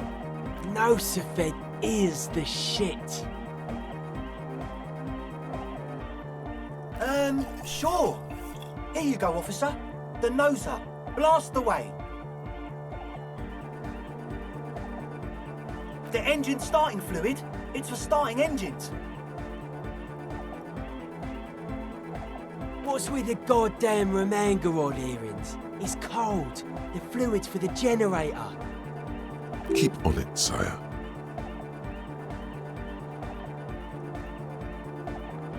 I guess it does. You're not completely satisfied yet.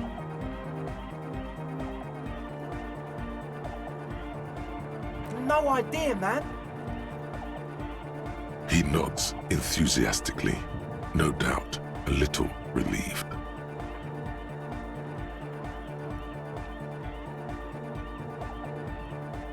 As always, we'll be right here, waiting patiently for the news. Yeah!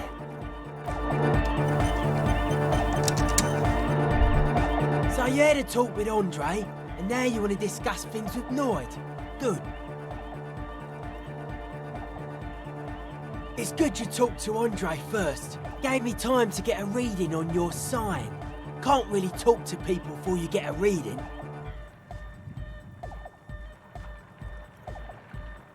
Yeah, gotta compare. See if we can align. I suck at socialising, man. Even now, our sign synchronisation is way off. But I'll see what I can do. A sticker?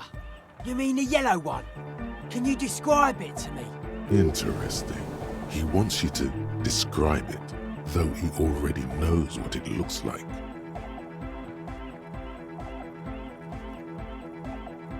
So I can hear you do it. Sometimes the outside gaze helps us reflect on things. Noid, don't bother our guests with your games. Piss off, Andre. Me and Mr. Cop are trying to discuss art. You shouldn't talk like that. Cool. The ban on foulness. That's the moralist plot to alienate us from our bodily function so they can control us more fully. Anyhow, what was the sticker like?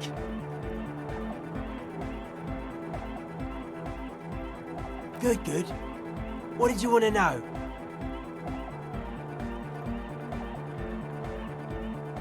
Yes, you're the 23rd person to get it right. And I've asked 23 people. Looks like it's a dead guy smiling to the entire human race.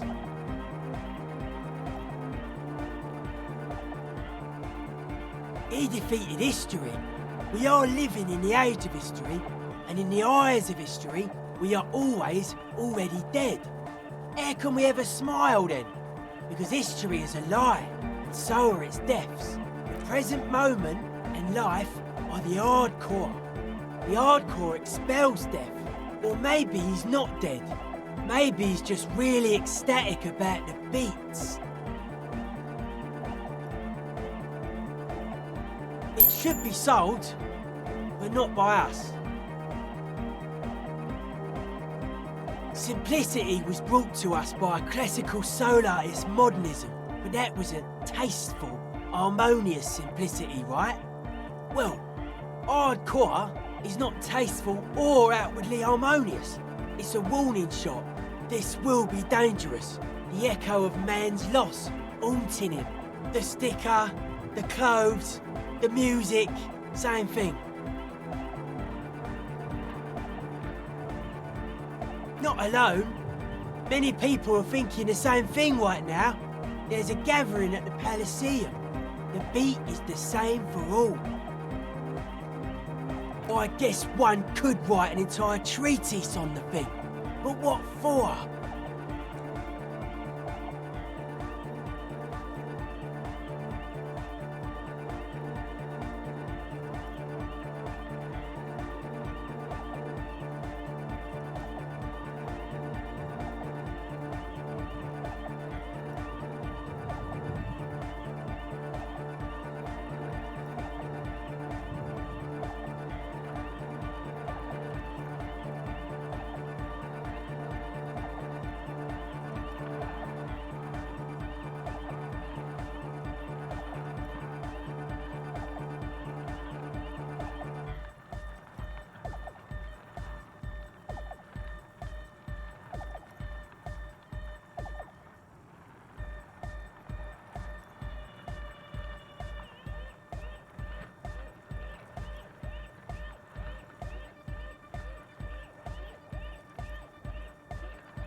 weird stuff.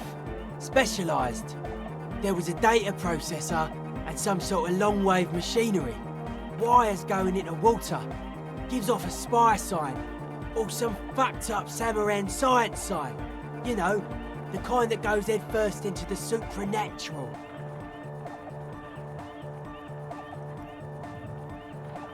Nothing's wrong with it.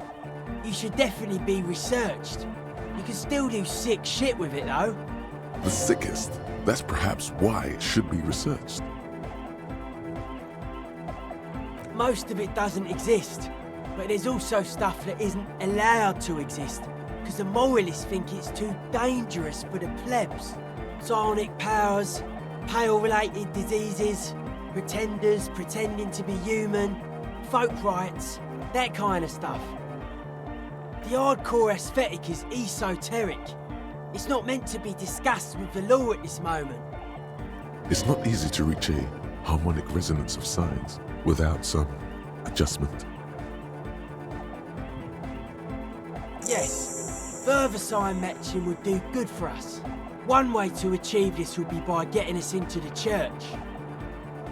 Nah. Still strongly out of sync. Stage gamma disalignment.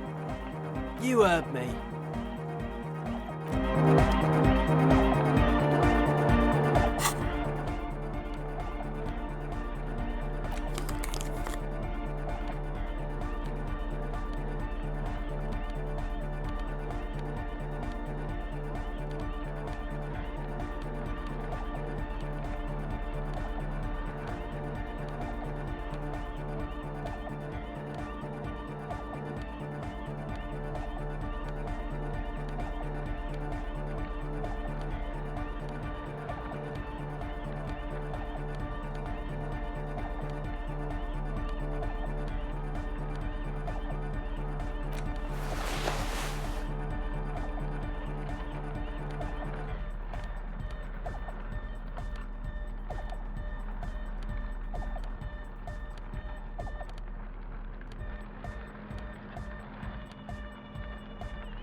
Hi again. So, how are things going?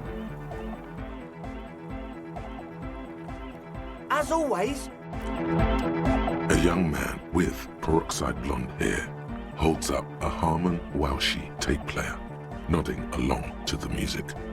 He looks at you with a knowing smile and says, as though you're supposed to be sharing some tremendous evangelical secret, Hardcore! Hardcore! Yeah! This young man adds a capital G before the H in his yegs and args. This produces a guttural Gotwaldian accent and makes him sound more animal, more in it. Or maybe it's not Gotwaldian. Maybe it's Oranese. Probably an homage to Oranje, where Arno van Eyck is from, judging by his name. Could you be listening to an Arno van Eyck creation right now? You know about him?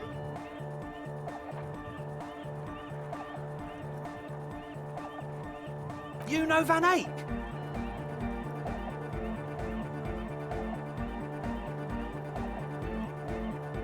Good, good. The Advent? Could there have been a right way out of this garden of forking paths, you think?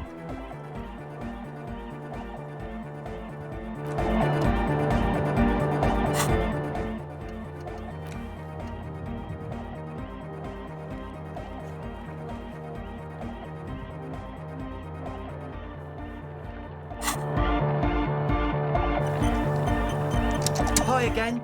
So, how are things going? A number of things don't add up. Let's take a look.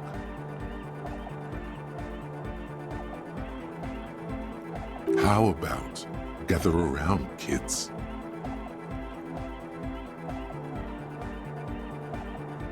The young speed freak puts down a busted capacitor and looks at you.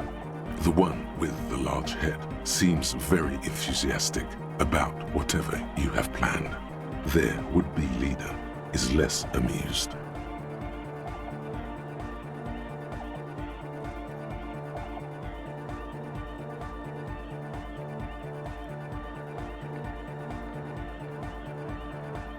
What things? He senses something is wrong.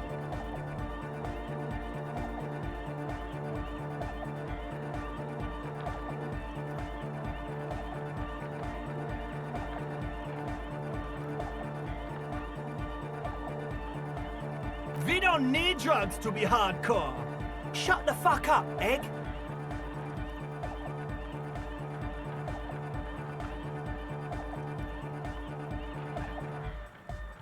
We know she has a problem, man. We're working on it. She didn't exactly have a smooth adolescence.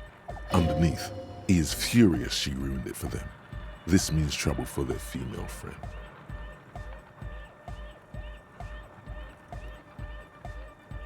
Climb down from the equestrian monument, cop man. Consciousness is new to the universe. We all have our ways to ease the shock. What exactly is it you know? I have no idea how you arrived at that conclusion, but it's wrong. Look, we even have speakers. One speaker. They have one speaker.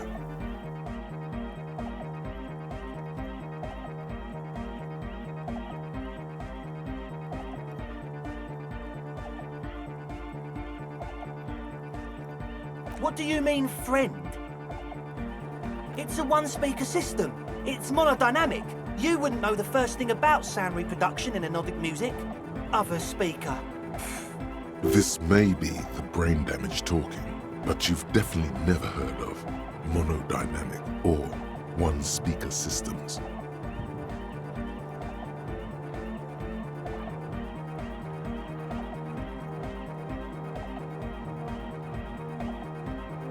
What do you know about spinning tape?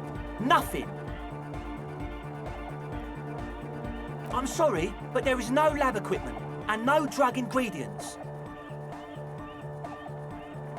He said it was for his nose.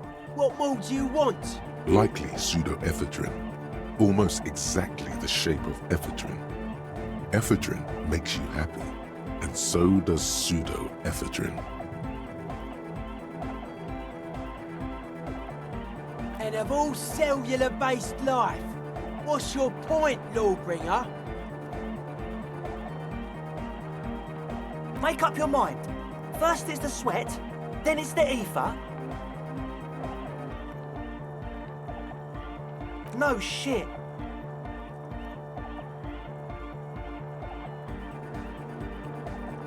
That's...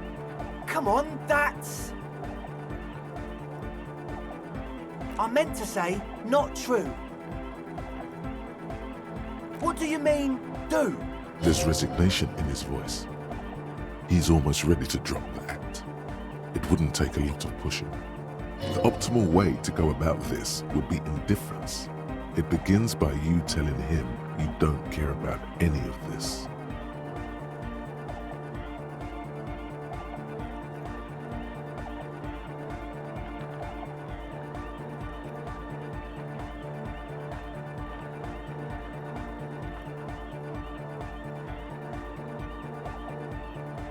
Really?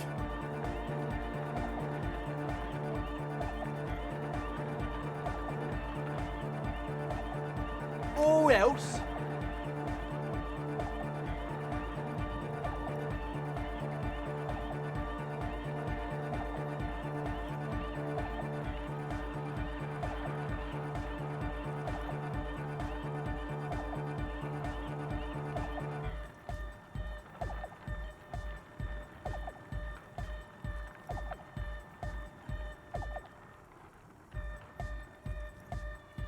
Okay, man, okay. Things are just so hard for an entrepreneur in this city right now. It's not like we lied when we said we want to turn a church into the wickedest club in East Revershoal. Because we do! We totally do! We just need to turn it into a speed lab before. To get our foot in the door. Like I told you, spooky arseholes moved in while I was getting all this stuff together. A month ago, the place was empty, and now it's all spooked up. No, man. They're spooky, all right. It's just that they would also probably call the police if we started cooking speed in there. But the sign was way off too. I couldn't feel the love at all. So, what now? This is it. Judgment time.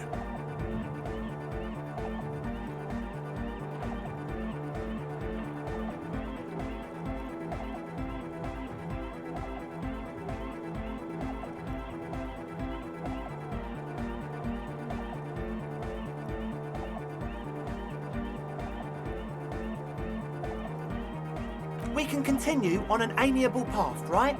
No more misunderstandings, no more lies. Before you go, is there anything else you need?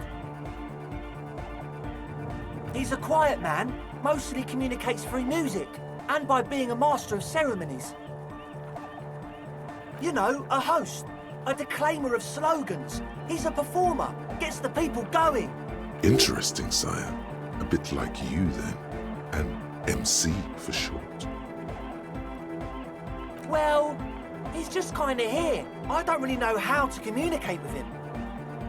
Yeah, sometimes, when I stumble and find my way into his centre, you have to hear a lot of hardcore to the mega first though. The man smiles mysteriously, choosing to let the beat speak for itself. I get it. He's a puzzle.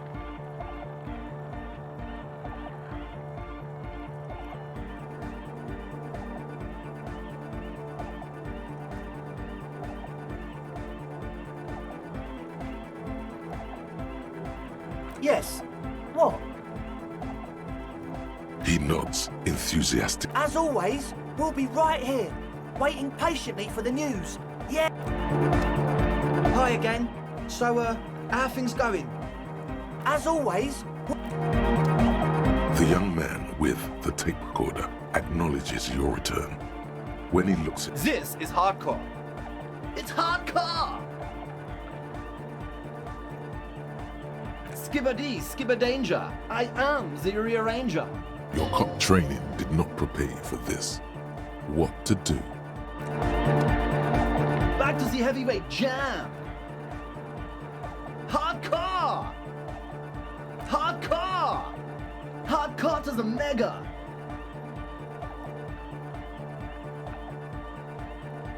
Here comes the night. The club. True. Hardcore. Hardcore to the mega. Internally coherent. All car. All right. Yeah. He furrows his brow as his very large head traces the sublime invisible movement of the music in the very real air of the stuffy tent.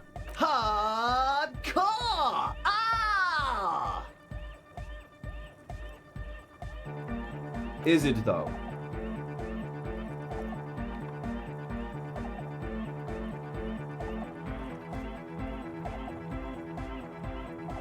But is it? I mean, really? Feels like you should reply with the very pinnacle of idiocy here, so that things get totally transcendent. But you haven't gotten there yet, so you don't know what to say. I am the mic enforcer. I am the chicks checker. Yeah! We're close. True. Hardcore. Hardcore to the mega. Internally coherent. All car. All right. Yeah. He furrows his... Hardcore! Ah! Is it though? One mind, one spirit. There's no other world. There's no other life. We're close. True. Hardcore. Internally coherent. All car. All right. He furrows his brow. Hardcore. Is it though? But is it? Feels like you should reply with the very pinnacle of idiocy here. Under the radar. Over the top.